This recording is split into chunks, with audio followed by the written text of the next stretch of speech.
네, 오늘은 말씀은 로마서 10장 8절부터 10절입니다. 오늘 좀 늦게 되었는데요. 어제 빨리 나으려고 약을 좀 세게 먹고 또 여러 사람들 상담하고 신방하는 일이 있어서 좀 힘들었습니다. 이 준비하는 게. 그래서 좀 늦어졌는데 양해해 주시면 감사하겠습니다. 로마서 10장 8절부터 10절 말씀 같이 읽습니다. 그러면 무엇을 말하느냐? 말씀이 내게 가까워 내 입에 있으며 내 마음에 있다 하였으니 곧 우리가 전파하는 믿음의 말씀이라. 내가 만일 내 입으로 예수를 주로 시인하며 또 하나님께서 그를 죽은 자 가운데서 살리신 것을 내 마음에 믿으면 구원을 받으리라. 사람이 마음으로 믿어 의에 이르고 입으로 시인하여 구원에 이르느니라. 아멘.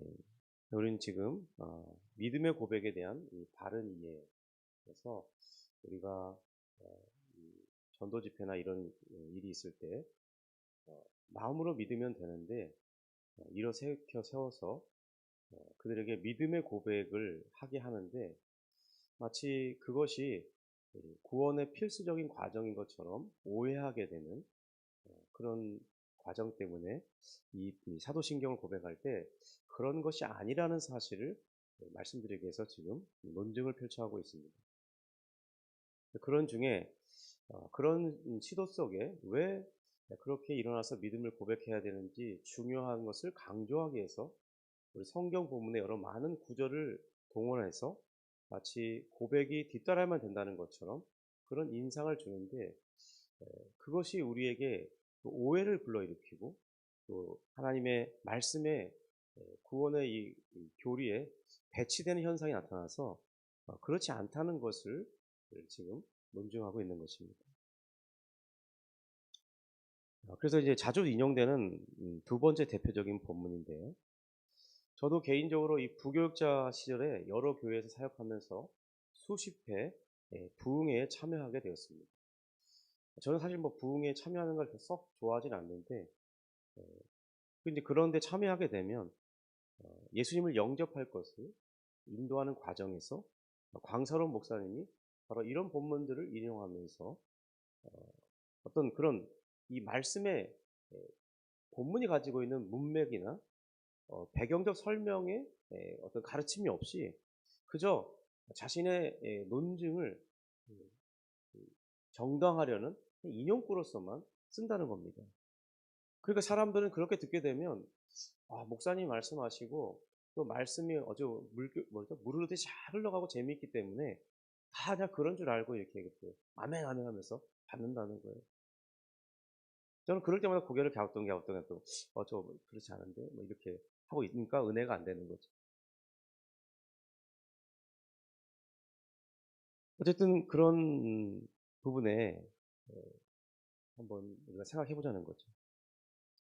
우리는 오늘 이 성경 본문을 해석하려고 할 때 그 본문이 가지는 이 교리적 설명이 그보다 상위에 있는 그런 교리를 뛰어넘을 수, 어, 뛰어넘는 그런 방식으로 해석할 수 없다는 것, 그런 것들이 존재한다는 것을 우리가 생각해야 합니다.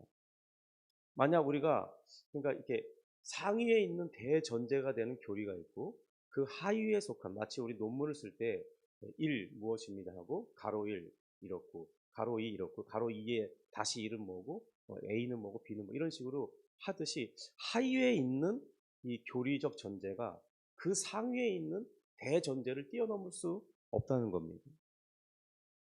그런데 우리가 어, 설교를 할 때, 혹은 집회를 할 때 그런 시도를 자기도 모르는 상황에서 어, 시도하는 경우가 많다는 겁니다. 결국 앞뒤가 맞지 않고 결국 그러면 교리가 뒤죽박죽 되어버리는 논리적 모순에 빠지게 되는 것이죠. 물론 성도님들은 뭐 그런 생각을 하지 않고 들으니까 은혜 받으려고 들으니까 그런 생각을 하지 않는데 결국은 그것을 내가 동의하게 되면 나중에 가면 이 모순에 빠지게 됩니다. 그러니까 누군가 질문하면 답하기가 어려워져요. 특별히 오늘 본문과는 상관없지만 그 대표적인 예가 뭐냐면 육체의 부활을 거치지 않은 채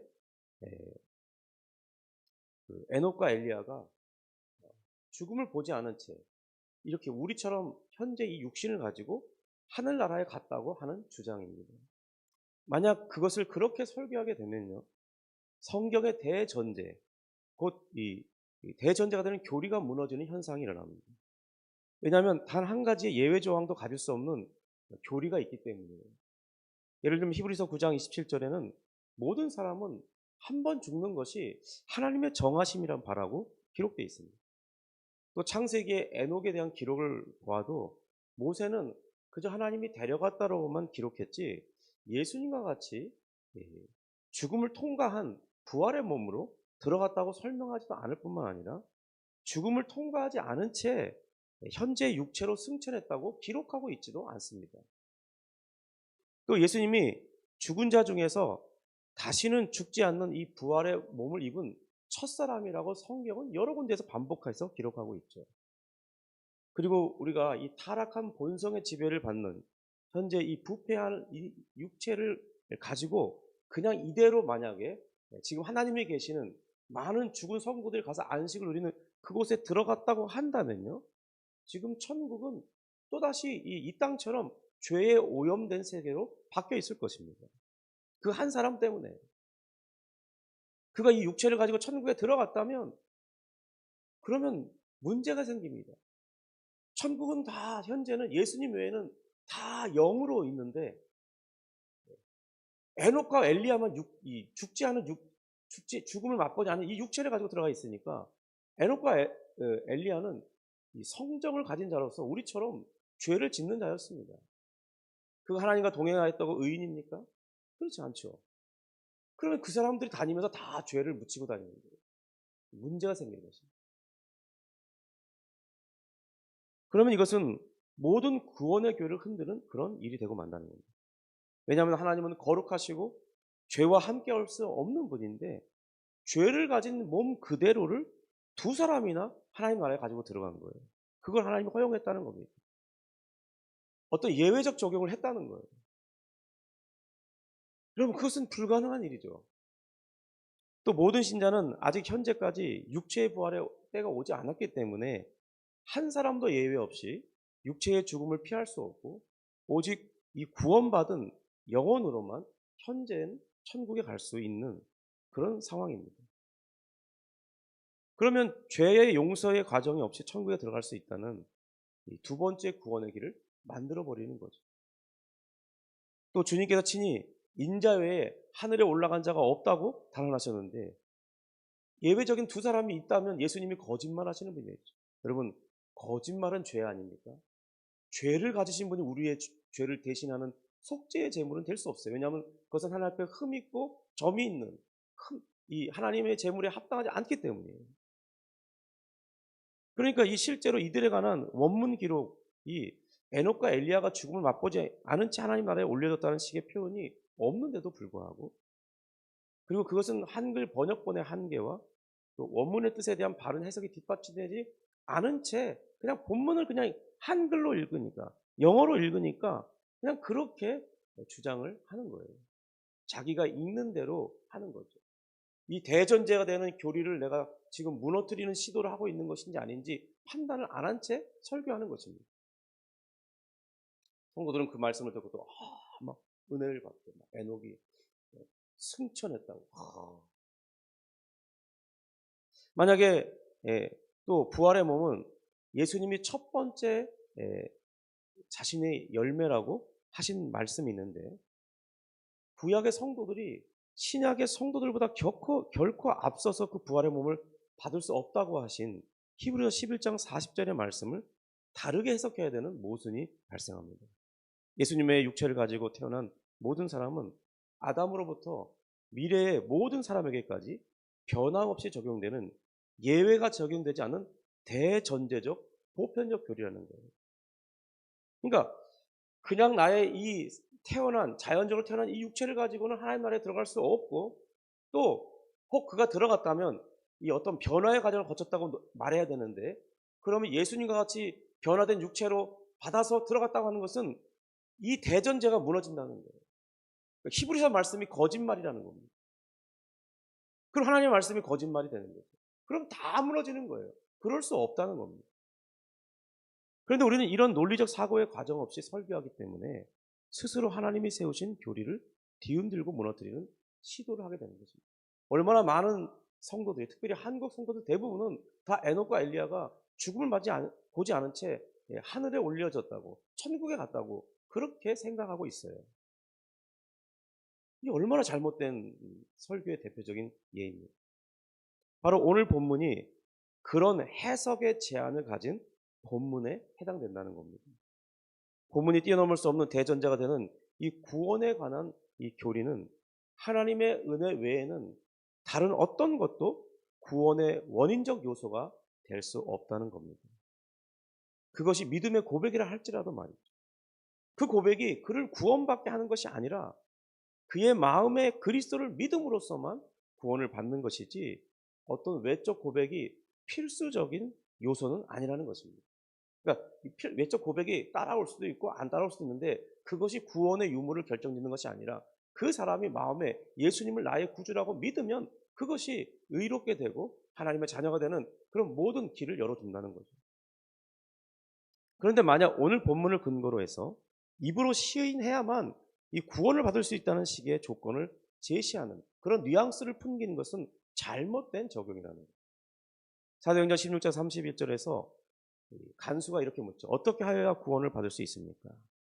바울은 단순히 이렇게 말하죠. 16장 31절에 이르되 주 예수를 믿으라. 그리하면 너와 내 집이 구원을 받으리라. 이렇게 했어요. 그리고 로마서 3장 4장에서도 오직 예수 그리스도를 믿는 믿음으로만 하나님의 의에 이른다고 분명하게 교리적으로 확립해 주고 있습니다. 그런데 오늘 말씀은 바울이 스스로의 칭의의 원리를 반대하는 듯한 다른 것이 또 있다고 말하는 듯한 것처럼 들려지기 때문에 오해를 낳습니다. 마치 사람이 구원을 얻기 위해서는 입으로 시인해야만 한다고 말하고 있는 것처럼 보이기 때문이죠. 우리 10절 같이 읽어볼까요? 사람이 마음으로 믿어 의에 이르고 입으로 시인하여 구원에 이르느니라. 그러니까 입으로 시인해야 된다고 말하니까 우리는 그냥 생각해보지 않은 채 이걸 적용하는 거죠. 이 구절을 근거로 이 고백을 구원의 조건인 것처럼 그렇게 하는 견해는 칭의에 관한 바울의 가르침과 분명하게 상충하게 됩니다. 예를 들어 이 소위 전도 집회 중에 그리스도를 믿는 것 외에 그 믿음을 사람들 앞에 공개적으로 고백해야 구원에 이른다고 한다면요. 그것은 어떻게 이해하든지 믿음의 고백이라는 행위를 추가하게 되는 그런 것으로 간주될 수밖에 없는 겁니다. 우리 보통 세례식에서도 공개적인 믿음의 고백을 하도록 하는 과정이 표현되어 있습니다. 당신은 하나님을 믿습니까? 예수 그리스도가 당신의 유일한 구주이심을 믿습니까? 예, 이렇게 대답하게 하죠. 그렇다고 그 행위가 구원의 조건으로서 식별되는 행위는 아닙니다. 그 행위는 뭐냐면 그가 이미 마음으로 믿었고 또 이제 그 세례를 받을 때 어떤 절차가 이어지냐면 이제 입교하는 교인으로서 우리 공동체의 정식적인 일원이 되고 그리고 성찬에 참여할 수 있는 자격을 부여하는 그런 것들이 있어요. 그래서 그런 과정 때문에 공동체에 공인합서 이 사람이 확실히 이미 구원받은 사람이라는 사실을 입증하는 그런 하나의 절차로서 그냥 이렇게 저 사람이 예수 믿는 사람이구나. 그래서 세례를 받았구나. 우리의 이론을 받아들여도 되겠구나. 이런 것들을 이렇게 확인하는 절차에 불과하다는 거예요.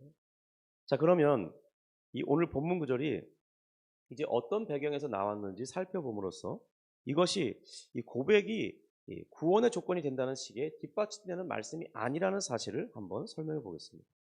우선 로마서 9장부터 11장은요. 모두 이스라엘 민족에 관한 내용을 담고 있습니다. 9장은 이스라엘이 하나님의 과거에 선택된 백성인 것과 10장은 이스라엘이 그런데 현재는 주님이 보내신 그리스도를 거부하고 있다는 사실에 대해서 그리고 11장은 이스라엘의 미래의 구원에 대해서 말씀하고 있습니다. 그래서 로마서 10장 9절 10절은 예수 그리스도를 거부한 이스라엘에게 관한 바울의 논증으로 이 거절에 대한 해결책으로 제시된 말씀이라는 겁니다. 이스라엘이 하나님께 선택받은 민족이었긴 하지만 문제는 뭐냐면 언약 밖에 있던 이방인들은 의를 얻었고 그리고 언약 안에 있는 이스라엘은 의를 얻지 못하는 그 이유를 9장에 설명하면서 사도 바울은 통탄해하고 있는 것입니다. 그 이유는 이방인들은 예수 그리스도를 믿음으로 말미암는 의를 얻었고 이스라엘은 자기 행위를 의지했기 때문에 문제가 되는 것이죠. 이스라엘은 자기 의를 쌓는 일에만 급급한 나머지 자기의 의가 되기 위해 보냄을 받은 이 그리스도를 버렸다는 겁니다.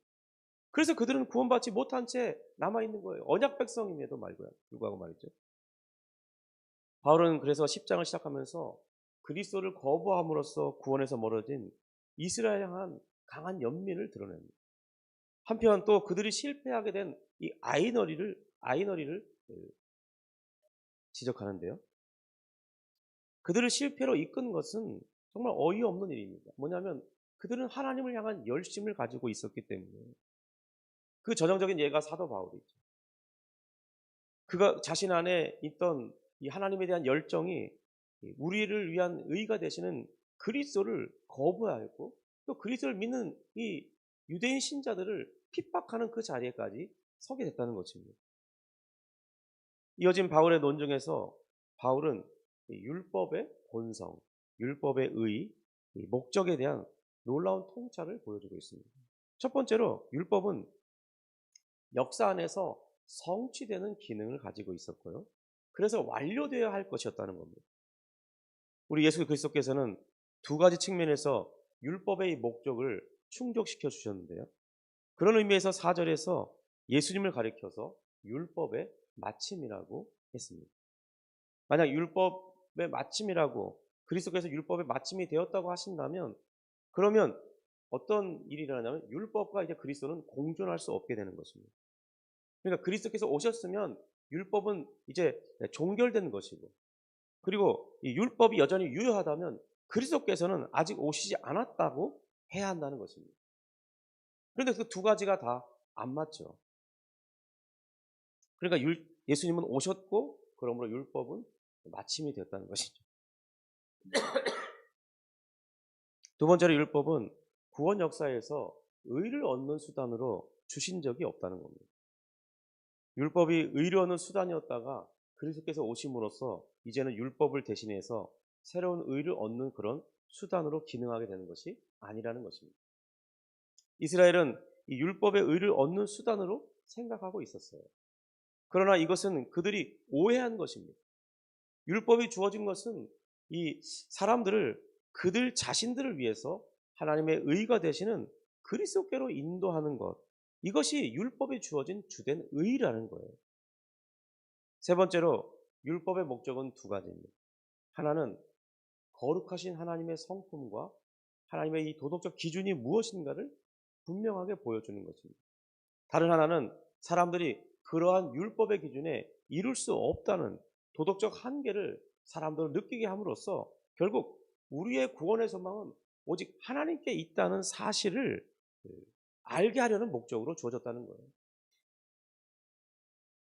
이스라엘의 이 영적인 어리석음은요, 바로 그리스도로 인하여 율법이 이미 종결되었다는 사실, 그리고 율법은 결코 의를 얻는 수단이 아니라는 사실, 그리고 율법은 구원이 소망이 되시는 하나님을 가리키는 지시자에 불과하다는 사실에 대해서 무지한 탓에 이런 결과에 이르렀다는 것입니다.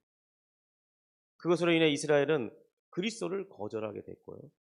또 그리스도의 오심으로 이미 종결된 율법을 준수함으로 의에 이르겠다는 여전히 그런 방식의 의의 소망을 두고 평생을 정말 그것을 이루기 위해서 필사적으로 얽매여서 살아가는 그런 현실에 여전히 있다는 것입니다. 여러분, 종교적 열심이 의를 이룰 수 없습니다. 도덕적 선행이 하나님의 의를 만족시킬 수 없습니다. 그러니까 유대인뿐만 아니라 사실 오늘날 많은 종교인들이 그런 얽매임 속에 살아 종교적인 고행을 하고 어떤 지킨다고 해서 그들이 하나님의 의를 만족시킬 수 없다는 거죠.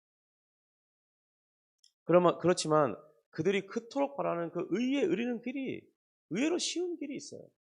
뭐냐면 예수 그리스도 안에서 이 하나님이 행하실 그 일을 의지하고 받아들이는 겁니다. 이것이 한 가지 하나님이 제시하신 우리가 의에 이르고 구원에 이르는 유일한 길이에요. 만약 우리가요, 누구라도 충분하게 선하다면 의에 이를 수 있다는 그런 생각은 버려야 되는데요.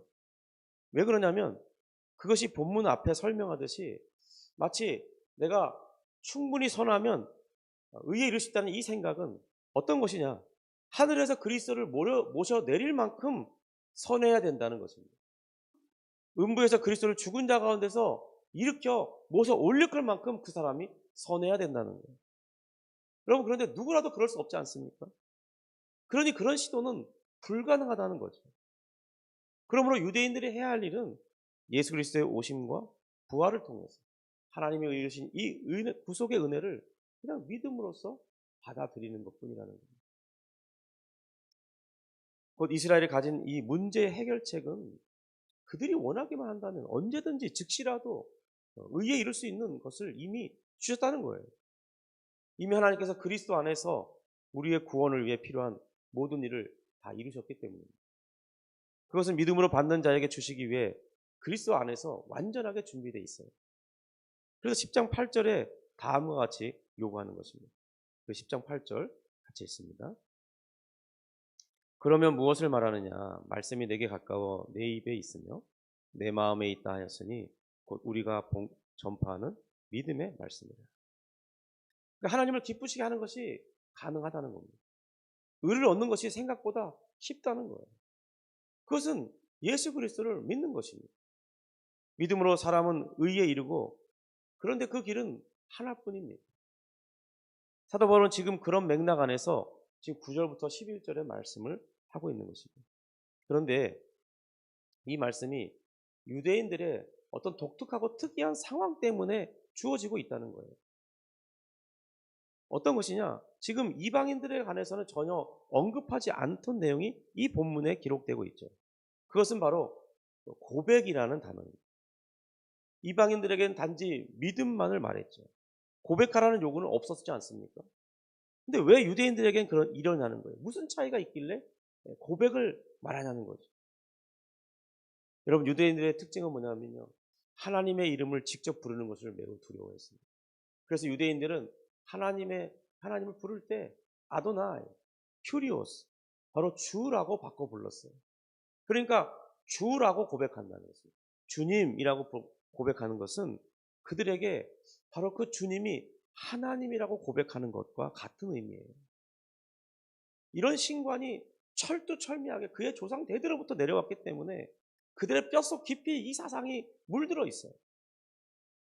그런데 그런 사람에게 지금 그리스도께서 주님으로 오셨으니까 내가 그리스도를 나의 주님이라고 부르라는 것이 이 복음의 요구잖아요. 그런데 만약 그들이 그리스도께 나의 주님이라고 말한다면 지금 그는 뭐라고 말하는 거냐면 그 나의 주가 되시는 그분이 하나님이라고 고백하는 것과 같다는 거예요. 그래서 유대인들에게는 이방인들에게 없는 넘어야 할 태산이 하나 더 있는 거예요. 그들이 이것이 그들에게 매우 심각한 도전이었어요. 그래서 사도 바울은 내가 만일 내 입으로 예수를 주로 시인하며라고 강조한 거죠. 여기에 고백이라는 것이 중요하게 강조되죠. 그런데 이것은 구원에 있어서 믿는 것 외에 다른 또 고백이라는 다른 단계가 있음을 의미하는 것이 아닌 거죠. 단지 마음으로 믿는 그 믿음을 입술로 시인하는 것을 같은 의미로 사용하고 있을 뿐이에요.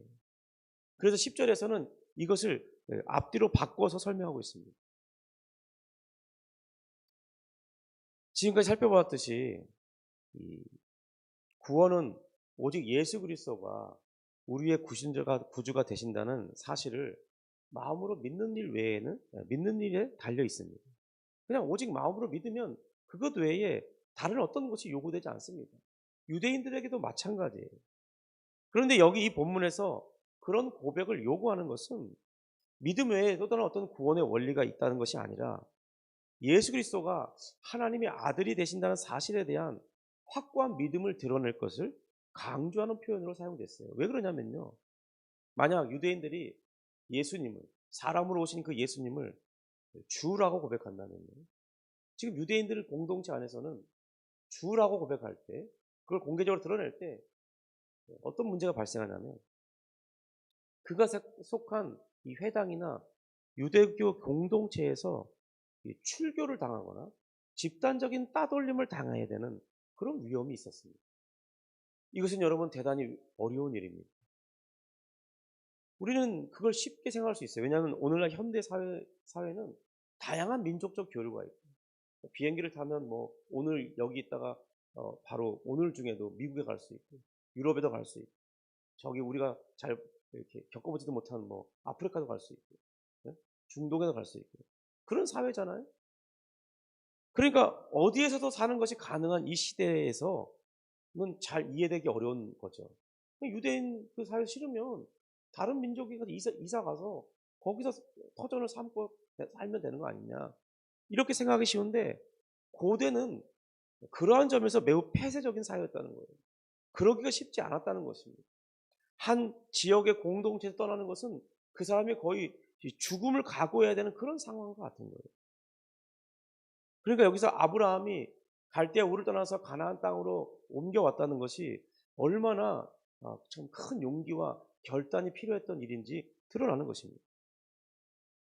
곧 유대인들의 이런 독특한 환경 속에서 이 고백이라는 것은 믿음 외에 다른 구원의 어떤 원리로서 제시하는 것이 아니라 그 믿음의 진정성을 강조하기 위해서 단지 하나의 어떤 참된 믿음에 대한 외적인 표징으로서만 제시하고 있다는 겁니다.